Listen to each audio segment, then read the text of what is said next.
Hey everyone, Howdy, folks. we're going live with Joseph Wilson. So we're going to be adding him very shortly.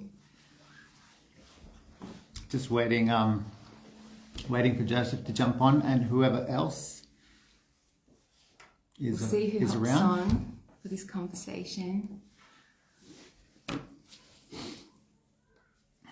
Here we go, my man. That was quick, yay, okay.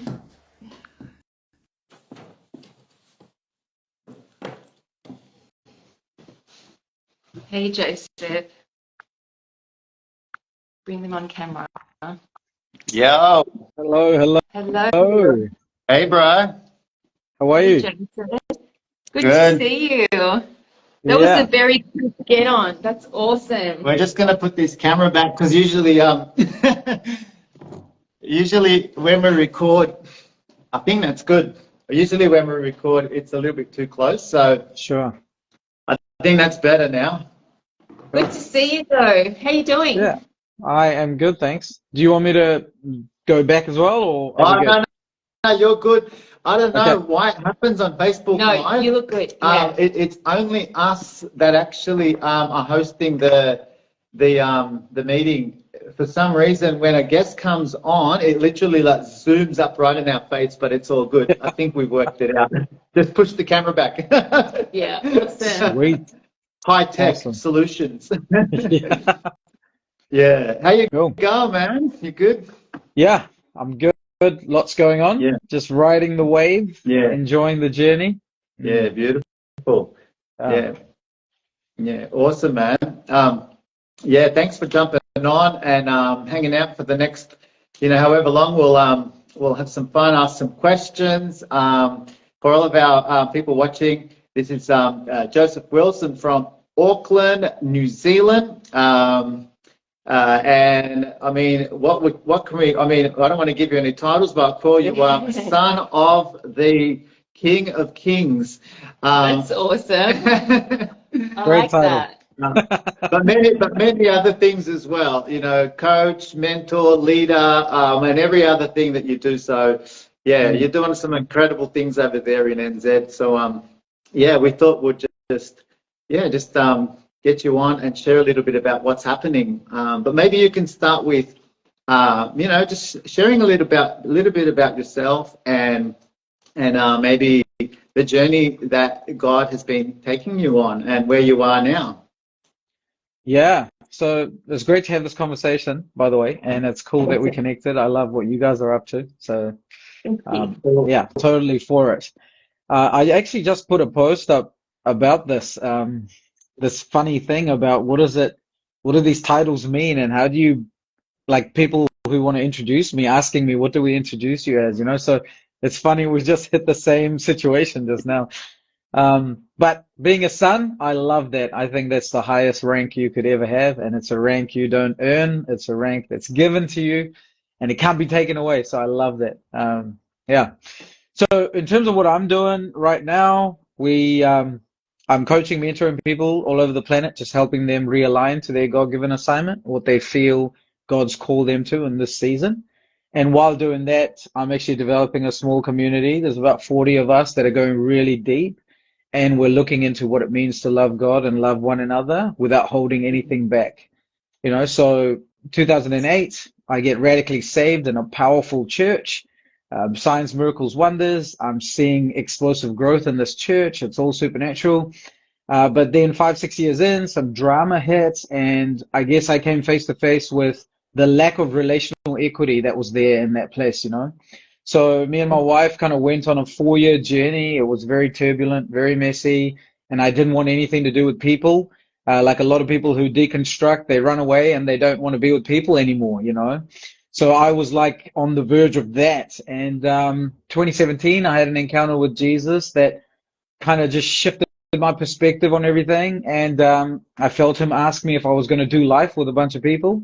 So we started doing life together. There was only about 15 of us at that time. And it's been a crazy journey since. 6 years of learning, training, exploring, but not wanting to commit to something that was not originating in the heart of people. And that's Yeah. been my pursuit. I think building community is not hard.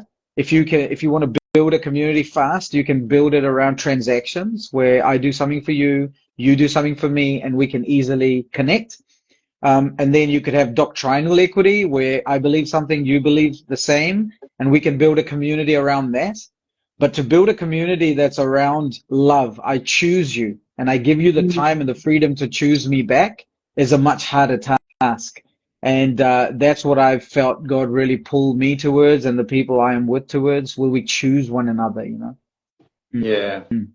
I, Beautiful. I love that. I think in any community, it's so important to be seen Mm. and heard, Hmm. and that's something, going back to what you said with deconstruction, right? Mm. There's an element, like that's a word right now that I feel is like highlighted, right, in the last few days especially, and you mentioned it as well.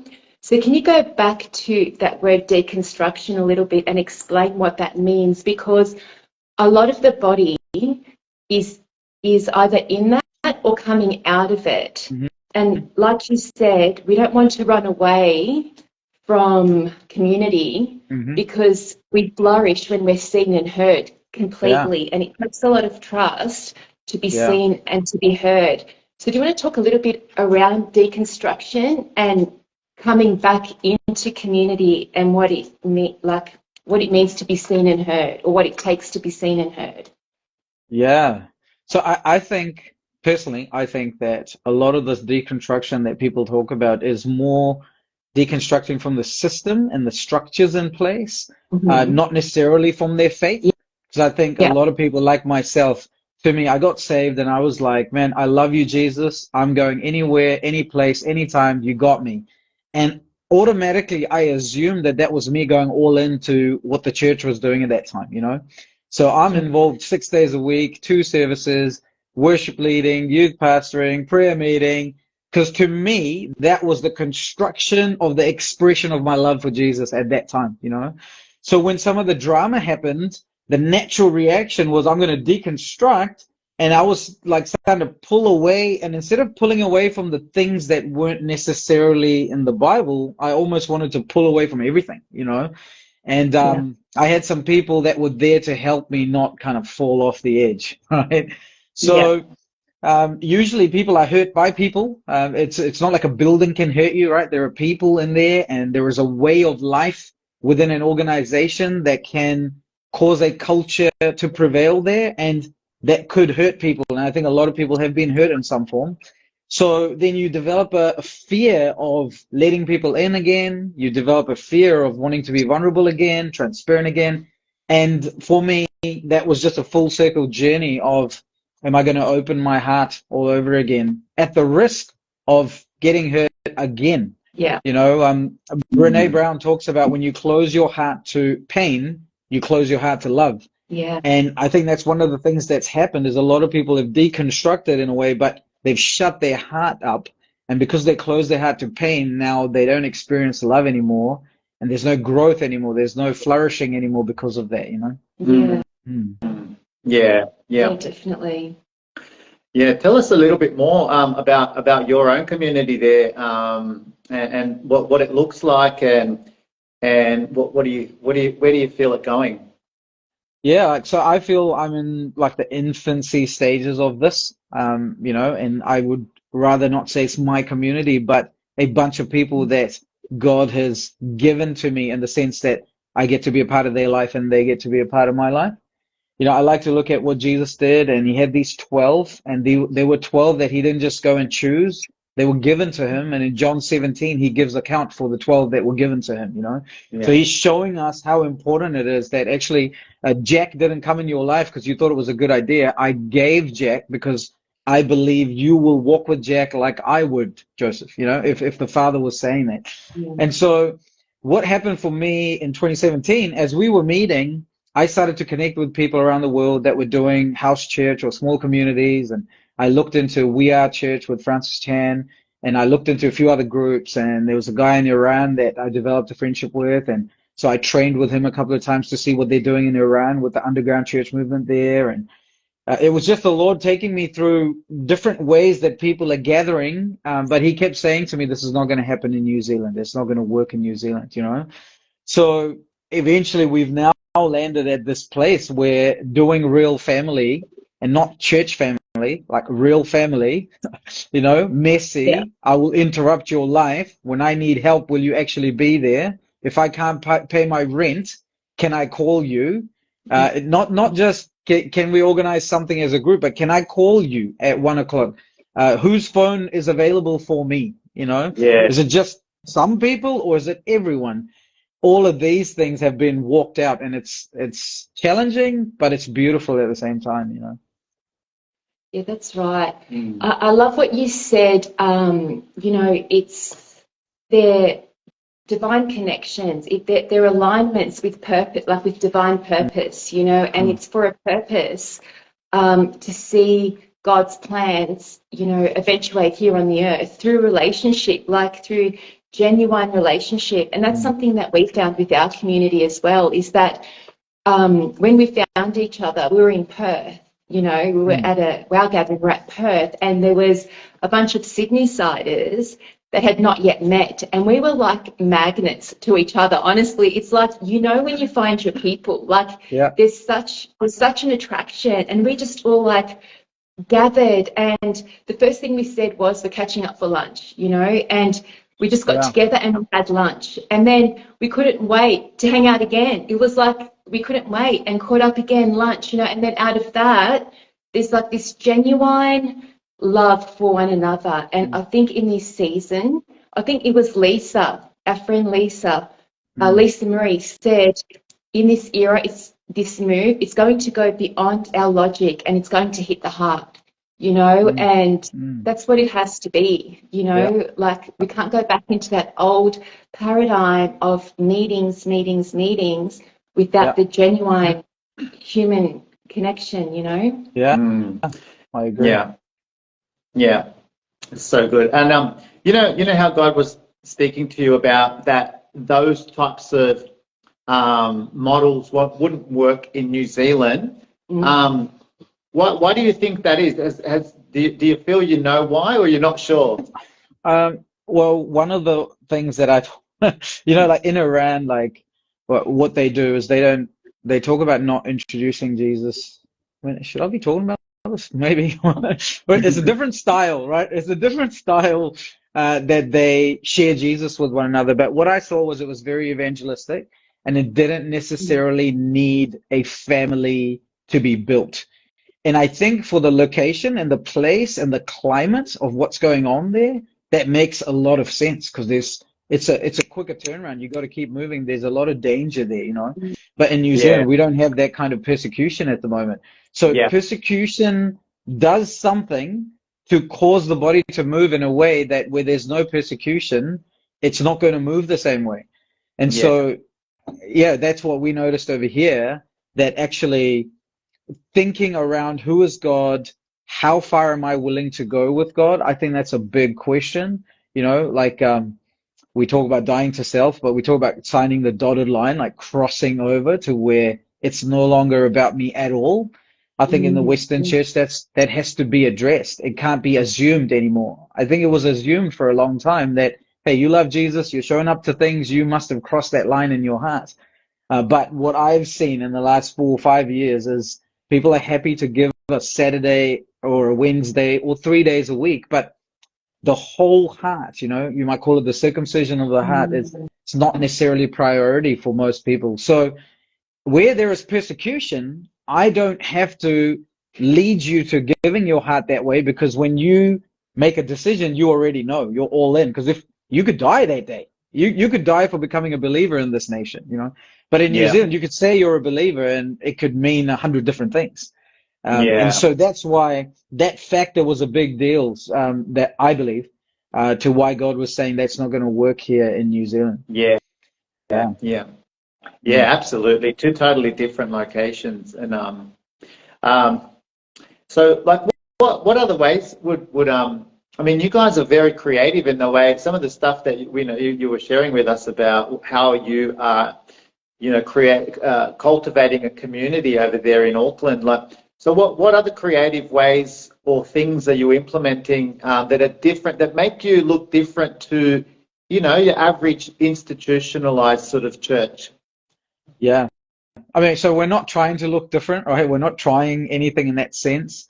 What I felt was happening was because when I came online, we had a whole bunch of people come into our space. We're talking over 100, right? A lot of people come in this space, maybe 200, and I just felt God be like, who wants to go deeper? This is a deeper thing, not a wider thing, a deeper thing. So there's nothing really special we're doing other than meeting more often and meeting with a purpose, And when we meet, we're talking about what's the heart behind this? What is the foundation of what we want to do?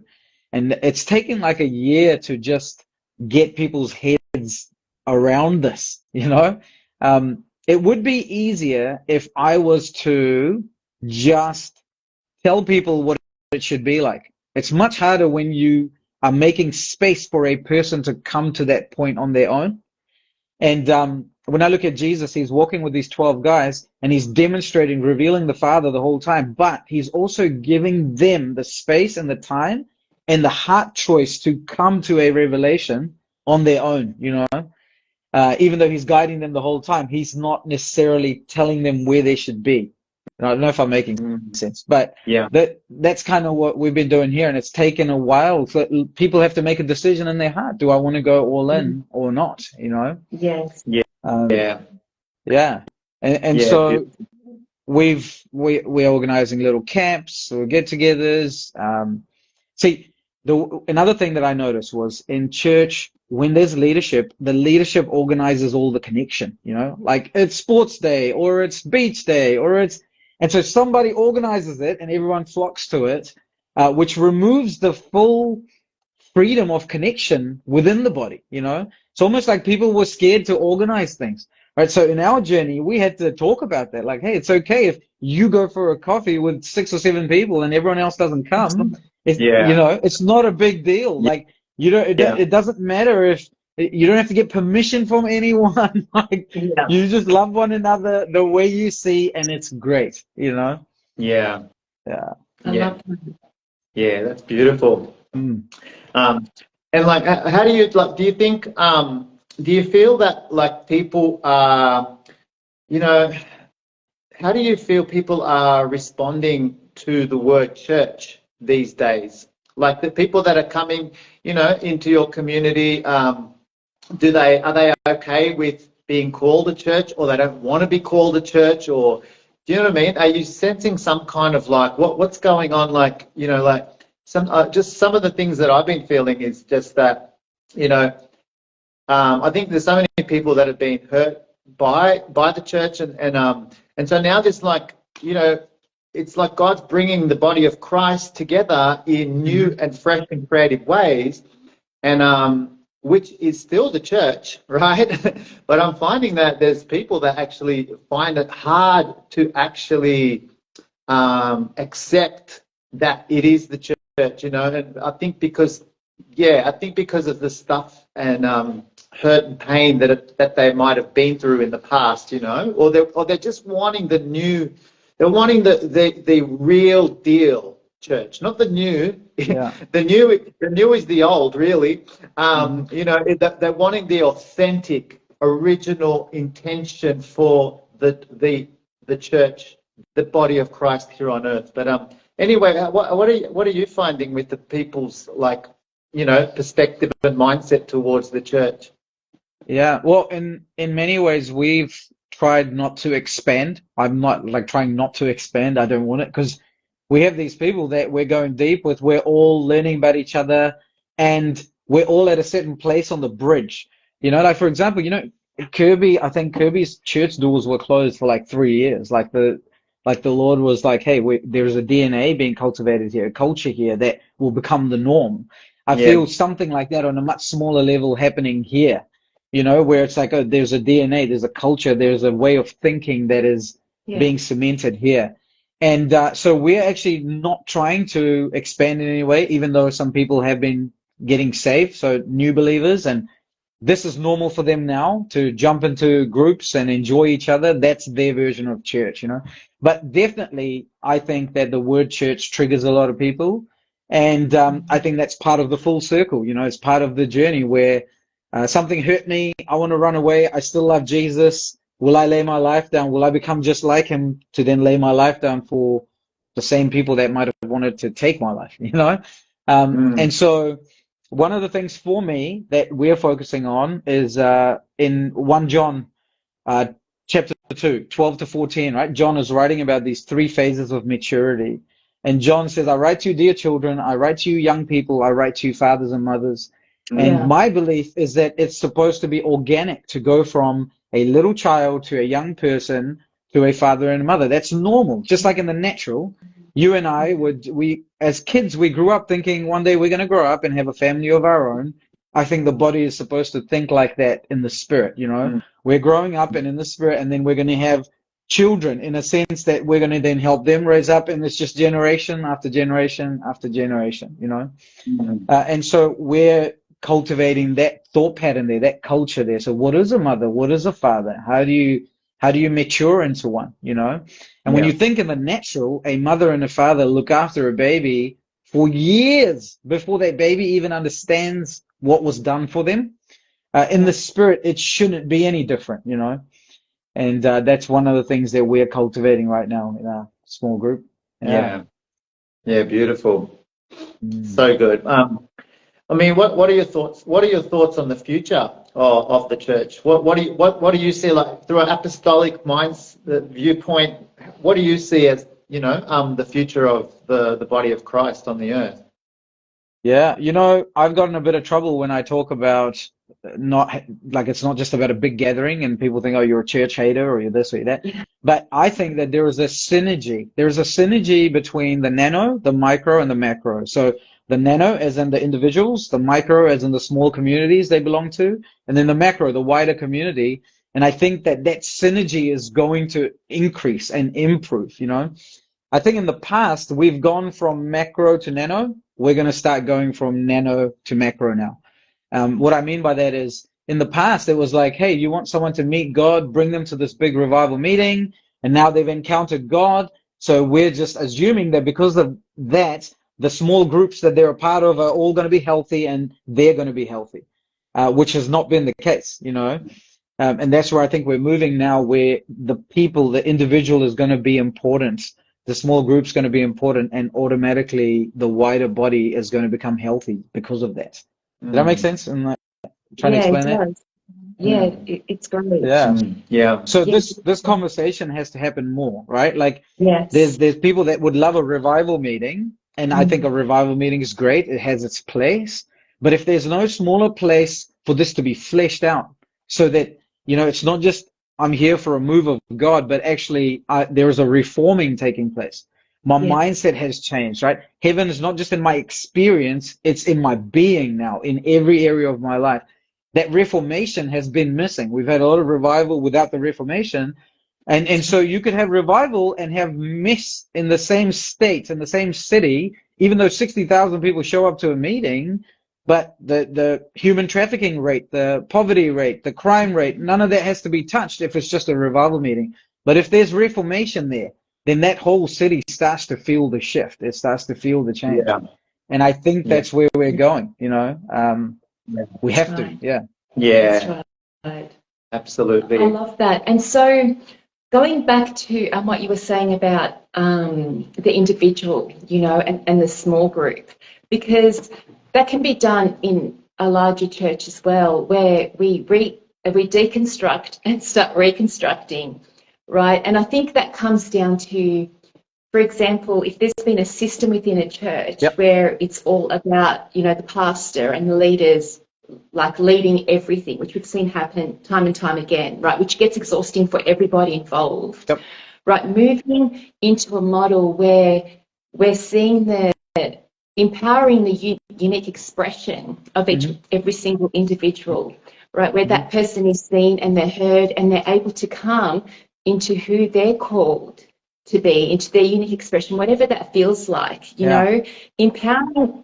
I think when there's a system in place, empowering people can be a scary thing for pastors Yep. because, pastors can sometimes, I suppose, be afraid, like Mm-hmm. you said, allow people to gather on their own, or Mm-hmm. be afraid to give people charge, Mm-hmm. in their giftings, for Yeah. example. So, how, this is probably a big question. Mm.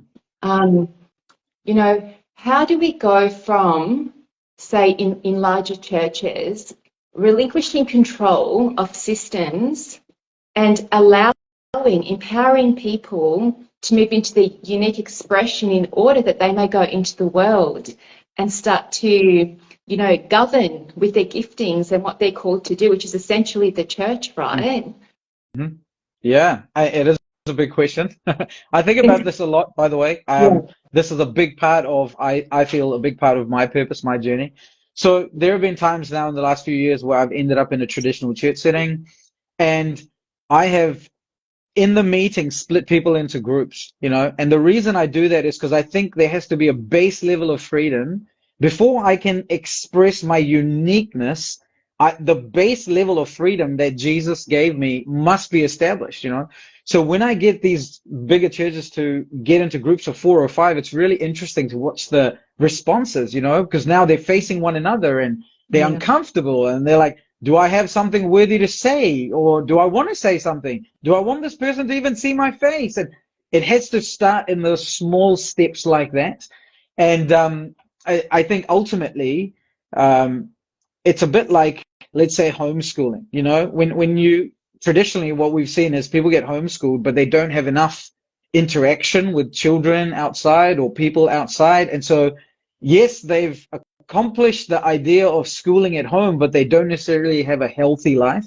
I think most, and this was the past, by the way, I think that's changed now, but, um, and I'm homeschooling my kids. So I'm not saying homeschooling is Same. bad, Yeah. right? Yeah. All I'm saying is that it's an example there where like it becomes so inward focused that most people don't know how to go and be themselves everywhere, anywhere, anytime, and have that freedom. So that has to be cultivated. It can't be something that's demanded from leadership, right? For a long time, we've seen a lot of things demanded from a microphone that was then not cultivated within the place because it takes time, it takes patience, there's a lot of things that I think get exposed. Like my heart has been severely exposed in the last 6 years, right? Yeah. Because I'm walking with this community and there are things that show up in my heart where I'm like, wow, okay, well, I don't want that, right? So if I'm not willing for my heart to be exposed, there is no way I'm walking a community into freedom at all. Like, Mhm. you Yeah. know, and, Yes. and Yeah. so I think that has to be taken into account. Like, it's a big question, but small practical steps and the patience and the love to walk people into that, not demand it from them, I think becomes very important in this time. Mm, I love that. That was a beautiful. really, really great explanation. Yeah. Yeah, thank Mm, you. yeah. Good answer to a big It question. is, yeah. Well, Let me say this, right? So what happens in a community where we're sitting around and I'm the so-called leader and you all have feelings about me, but you can't share them. Why can't you share them? Because I'm the leader and you're scared. You're scared to tell me something you see in my life that might not be right. And the system, it helps that. But in community, you can't have that, right? You can't have that kind of relationship. So when we get around and suddenly now, let's say Jack wants to say something to me, I can't expect him to be real and raw with me if I don't cultivate a space to give him opportunity step by step to come to that place where mm, then Jack can go, you know what, Joseph, like last week you did that thing. I don't think that was healthy, right? To come Yes. to that place, I think it's a beautiful space to come to. And the other thing I yeah. just want to say is, let's say that Bob comes into this community and Bob's very gifted, and usually a lot of pastors are scared of this. Right? Bob comes and he's very gifted and he's attracting people to him. And naturally Mm. so, because he's very gifted. And maybe Bob, after 2 months, thinks he's the bee's knees. He thinks he's the best thing ever, the greatest ever, better than anyone there on the planet. I have to be willing to let Bob journey that out. That's right. I love what Chris Vallotton once said. He said, if you want Peters, you're going to have to be willing to see Judas's too. you know? And so because we don't cultivate a space where everyone's heart can be revealed, most of the time we don't know what's under the surface. And under the surface is where darkness lives, and where there's darkness, there's all kinds of crazy things, you know? Yeah. It's better to have open, raw, real pride that's evident than hidden jealousy, envy, selfish ambition, all kinds of stuff that the enemy can play with, you know? That's right. So those are some Yeah. of my thoughts on that, yeah. Yeah. Beautiful. That's awesome. Love that. Mm. Love that, Joseph. Yeah. Is there anything else that you would love to share? I think we'll probably wrap it up. But let us. Is there anything else that you'd like to talk about, or? Uh, well, there's so much we can go into, but I just honor you guys for what you're doing. Obviously, I honor Kirby and Fiona for walking their lane, which is not an easy lane, you know. And I believe the next decade, the greatest leaders are going to be the facilitators. They're not going to be the ones with the answers. They're going to be the ones that know how to draw out the answers. They're not going to be the ones who have the direction we should all go in, but they're going to be the ones who will make room for everybody to walk their path and walk their lane, you know?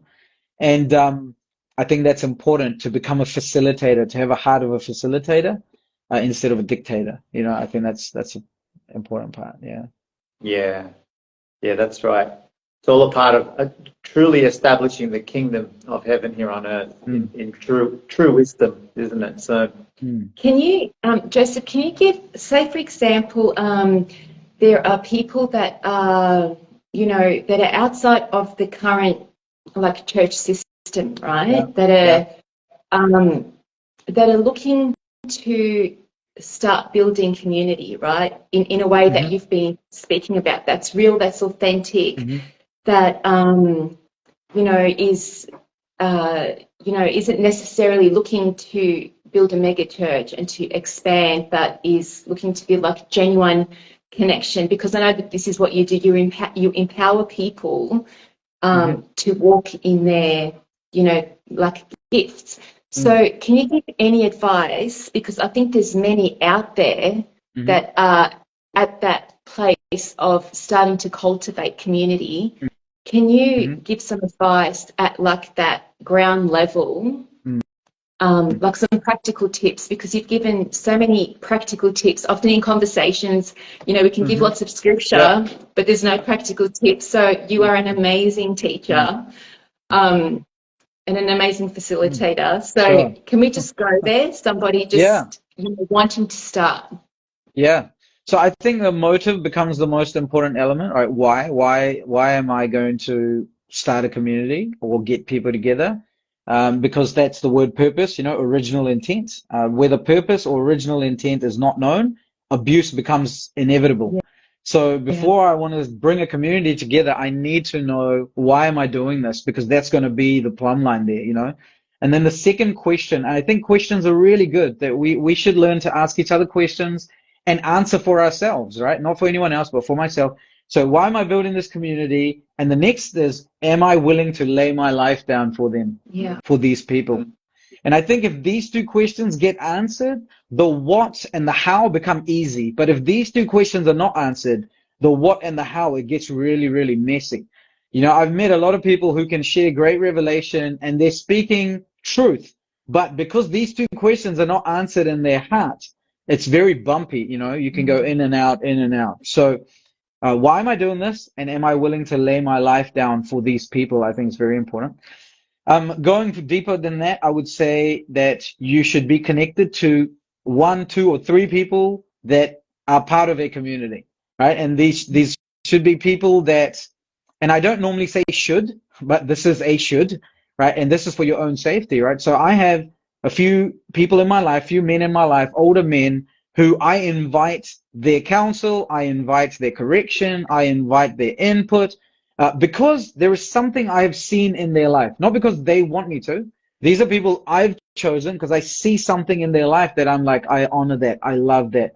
I would love for you to be with me on this journey, you know? And I think anyone who's starting a community should do that. You know, it's interesting to me, the religious system, the church system has tried to do everything that is a byproduct of intimacy. It's tried to do it out of duty, you know? So it's Yes. tried to form networks. It's tried to form coverings. Everything that was going to be a byproduct of love, they've done it out of duty, you know? Like I am my children's covering. They don't have to ask me. I am their covering. And that means I will carry them, protect them, not lord over them, but I will lay my life down for them. You know, that's a natural progression of love. But where there is no love and there's an enforcing of covering, it gets really messy. So I think these things become really important, right? Have some people that are healthy around you, answer those two questions, and you've begun, right? I think that's a great start from there. Yeah. Yeah, that's some true wisdom there. Definitely important to have that accountability, and that just coming under coming under an order, under an organization, under a under something that has been ordained by God, or someone that's been ordained by God. It just is so important as we come under and submit to leaders in our life that we can trust, and submit to them, wholeheartedly and willingly is just powerful in every Yeah. way, I think. Yeah. I Yeah. think some of that language also I think is changing in the sense that where before maybe we are like we're coming under this thing, actually this thing is coming under us, you know? Like the Bible talks about the apostles and the prophets, they're the foundation. They're not the ceiling. They're under us, you know? I think we've twisted the wrong way. Like good leadership, I think the covering comes from underneath. And you become the foundation. Like as a father in this house, as a husband here, I'm the foundation. I'm not the roof, I'm not the ceiling. So I get walked over and I'm okay with that because my love has chosen me to stay on the floor here, you know? And so, for example, like you see something in Kirby, you guys see something in Kirby and Fiona that caused you to open your heart, right? Which someone else may not. And they don't have to. If they don't see it and they try and mimic your behavior, it's going to get really messy because you're not doing something because you have to. Your heart has brought you there, you know? And I think that like your love and what you've seen in their life has compelled you to open up like that. Am I making sense? Yeah, Yeah. that's right. Yeah. Yeah. And so I think that's changing that understanding of we're the foundation. Where like if I'm going to lay my life down for you, I'm letting you walk over me. I'll carry you. I'll cover you from underneath, not from the top. You know? Yeah. Yeah. That's right. True leadership, isn't it? Yeah. I think in the previous conversation that we had, we're talking about community and what does that look like with leadership, and as we know, everything on the earth is getting decentralized at the moment, right? So obviously that is the church system as well, so, or hopefully, right? But, I think you said something along the lines of there has to be one central person, right, that's leading it, right? That's leading this movement, or that's leading this family, or that's leading this whatever it is. But we don't want to necessarily hold on to, what that leadership meant, So we can use this language that might trigger people, right? Like submit is a word that would trigger people big time, right? Because it's a scary word. It means that, I've got to trust this person to speak into my life. I've got to trust this person to, I've got to trust myself with this person, But ultimately, there does need to be leaders, right? It's just the way it is. It's in the Bible, it's biblical that there would be leaders, So, helping people around language like submit, and helping people around language like apostle and prophetic. The prophetic was made a shambles in 2020, right? A lot of people lost their trust in prophets, right? It was evident, it's obvious, so like it's going back to that reconstructing of what is the prophetic, going back to reconstructing what is the apostolic. And I love the language that you gave, that where the floor, apostolic, prophetic is the floor where people can come, because as Kirby says, the apostle is the first person to get hit in any setting, You know, they Mm-hmm. take the hits for Mm-hmm. everybody, you know. So Mm-hmm. I love that language that you're using, that you're reconstructing Yeah. with, you Yeah. know, where people can feel safe and trust the biblical pattern again, you Yeah. know. Yeah. So maybe I can say this with the word submission because we've walked through that a lot and talked about it. And like, Mm, I believe the original intent of submission was just supposed to mm, be a response to overwhelming love. Right? That's mm, real submission is yeah, supposed to be a response to overwhelming love. There's no other thing. So yeah, Jesus, like he never demanded submission, but we get this revelation of his amazing, overwhelming love, and it compels us to submit, you know? Like he yeah, never died on the cross to force us to submit. It's always an option. It's still an option. But when you get a revelation of his love, the submission is just an automatic response, you know? So like in that case you just said about we'll still have to submit at some point. Um, I've been thinking about it in the sense that instead of me having to submit, will I allow myself to receive the love from this person? Because if I do yeah, that, I will automatically submit at some point. You know, it's that's just right. like blinking my Mm, eye. It's really hard for me not to blink my eye if I see something coming at my eye. It's Mm. really hard not to submit to a person mm, who is full of love. It's really hard not to submit because the person who's Yeah. full of love, they're not demanding your submission. They're not asking for it. They don't care about mm, it. But something, mm, you just respond to that love, you know? that's And right. and so yeah, like you were saying, that reconstructing of actually submission is the fruit. It's the fruit, but the root is will I allow myself to be loved, which is a lot of people find it really hard to receive love, you know? Mm. Yeah. That's spot on. That's Yeah. right. Yeah. That's right. So in the community here, as people are maturing, they're also understanding actually I don't need anybody to submit me. I am becoming love, which is my original intent. I was created to be love. I am love. And by default, there are people that end up submitting to the love, you know? And it's a whole different paradigm to I'm a leader, and so that's why you because you're new, you should listen to me. That's right. Totally different, you know? Yeah. That's right.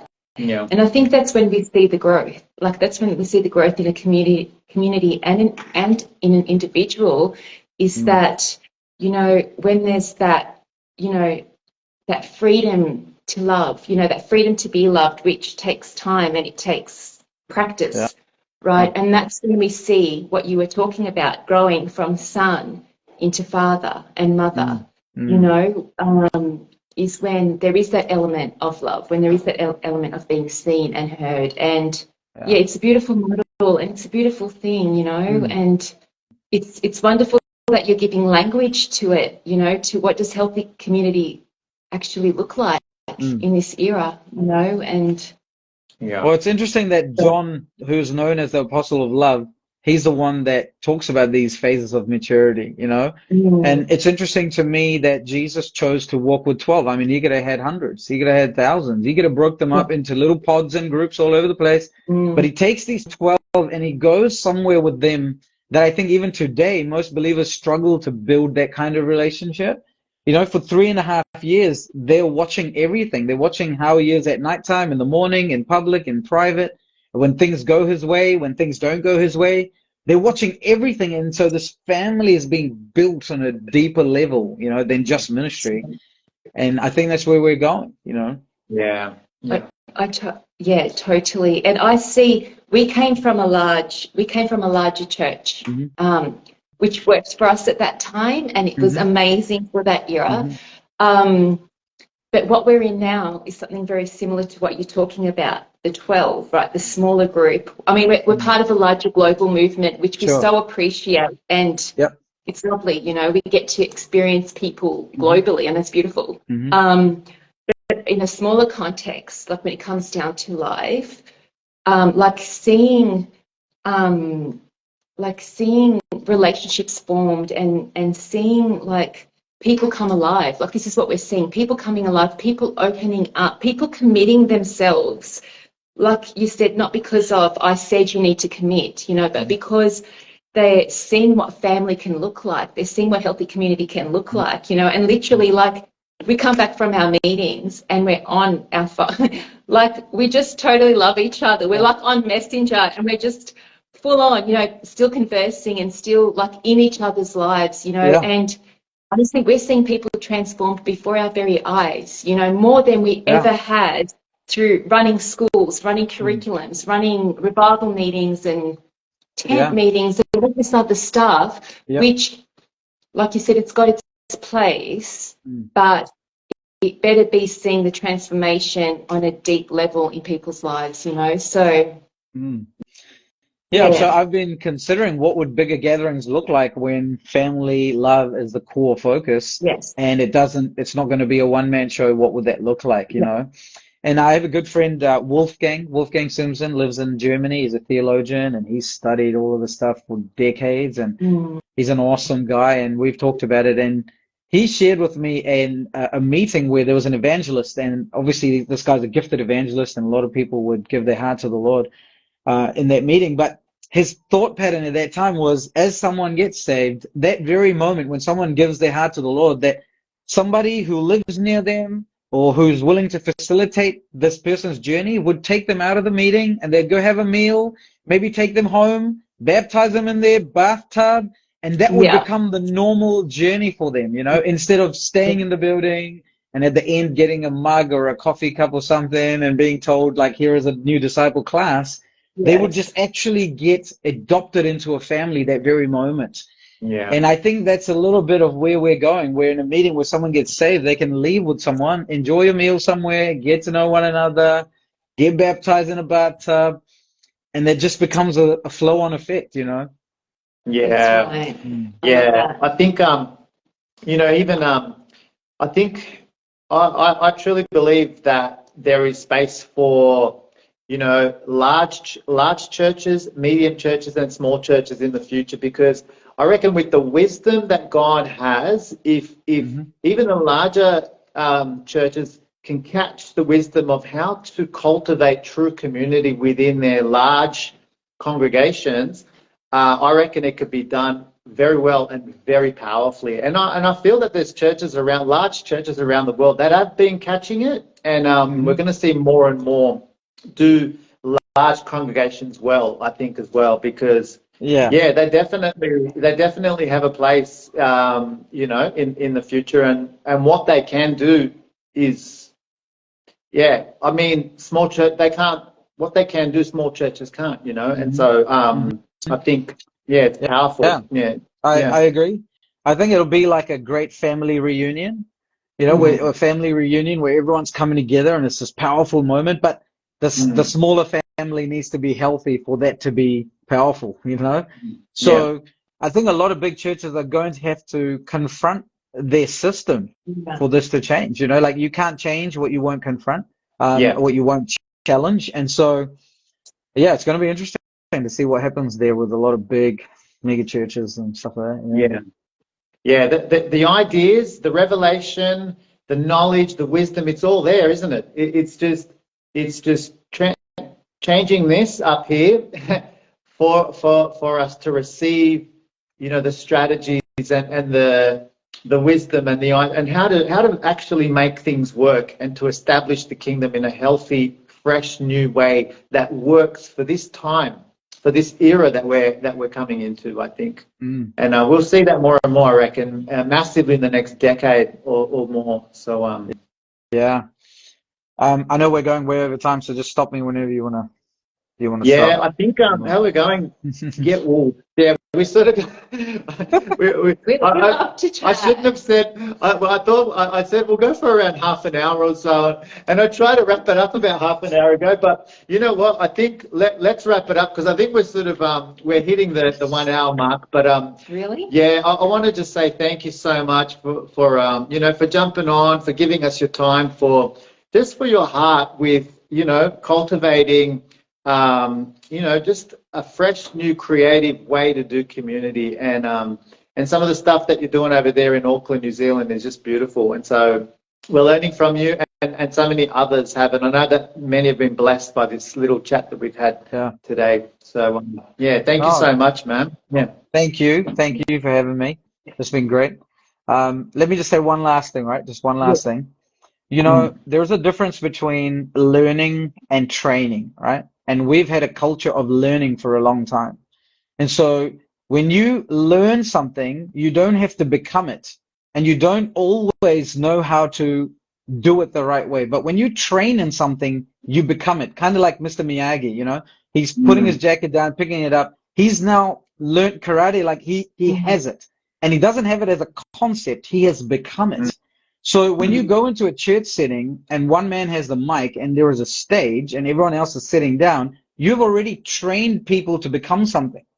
And that has to be untrained. It can't be ignored. You know, like I can't go into a stage now with people who are sitting down in the same kind of setting and change their mindset. I will have to shift the training they've already been given. You know, that's one of the reasons we get people to move their seats, face each other, get in, because it's starting to mess with the foundation on which their fear was sitting, you know? And I'm just saying that to you because whoever's listening to this, if you're starting communities, it's going to be about what you're training people in, not what you're teaching people in. So right from when somebody walks into the room and how you have set up the room, you've already told them where they fit and where they don't fit. So if I start considering all of that, I make an atmosphere that makes it really easy for people to belong. And I think that's important, you know? Yeah, that's so good. Yeah.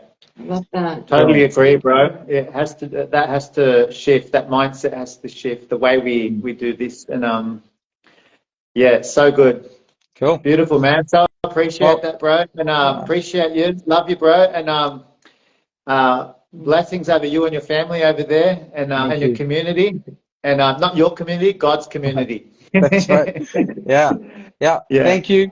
Honor you guys. Love you guys. Love what you're doing. Obviously, I love Kirby, Fiona. I love what's going on the planet. This is good, you know, so it's awesome. It's good. Yeah. Thank you, bro. It's a great conversation to be had. So thank you. Thank you for articulating it so well and giving language and movement to it. Thank you. Thank Bless you guys. Bless you, bro. Ciao. See you. Bye. Bye. See you. See you.